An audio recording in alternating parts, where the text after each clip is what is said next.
Our surrogate refers to herself as the mother of my child and acts like my husband's wife, so I put her in her place. My husband and I have been together for 5 years. We wanted kids, but because of my health problems, this wasn't possible. We decided to go with surrogacy. My friend nominated her sister, Danny. I've met her several times when my friend and I go out together. My friend takes Danny with her whenever we go out because she said that Danny would like to be friends with me too. Looking back, she got interested in me and started going with Rachel often after seeing my husband. Now, on to the issue. We've set everything up, discussed payment, short and long-term plans, counseling, doctor appointments, and legal documents. We explored IVF and chose a private clinic to get it done. Danny seemed excited and said my husband is so sweet and caring that he deserves a whole family. That comment rubs me the wrong way, but I just thought that we wouldn't have to deal with her after she gave birth. It started after Danny took a pregnancy test. She only told my husband, though she had both our numbers. She only sent my husband a picture of the test while he was at work and sent me nothing when I gave her my contact info, but it was okay. Things got complicated when Danny started accessing our credit cards for her wants and claimed they were the baby's needs. She excluded me from doctor visits and scans and had only my husband go with her.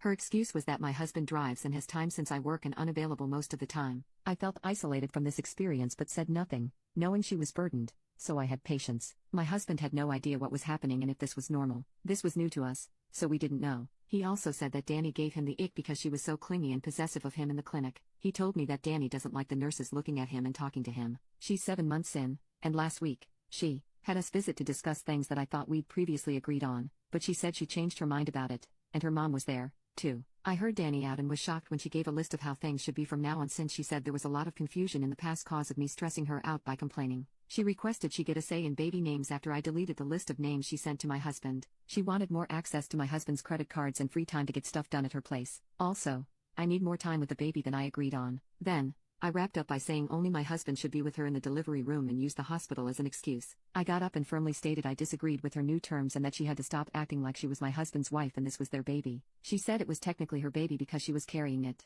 My husband didn't speak until she started crying. He asked me to sit down, but I said I had boundaries, reminding her of her role and how she overstepped. Her mom went off and said her daughter was being mistreated when she put herself mentally and physically through the most selfless act for us to make us a family. She gave up some of her life in those months to give us what we wanted, and I acted selfishly and ungratefully. So I told her that she also wanted this because we were giving her money and she was being compensated, generously, to be honest. Her mom pooped her mouth after that. Then Danny asked my husband if he would let me talk to the mother of his child like that, and he said, I don't think you realize that you are legally and contractually obligated to follow through with the original terms we agreed on. You're not the mother, you're the surrogate. This baby is ours. Danny's mom started yelling about how they would take legal action, and Danny stormed off, crying. My husband and I left shortly after, feeling stressed and uncertain about the situation. When we got home, we decided to consult with our lawyer immediately. We needed to ensure that our legal protections were still in place and that Danny couldn't back out or make additional demands. Our lawyer reassured us that our contract was solid and that Danny couldn't change the terms unilaterally.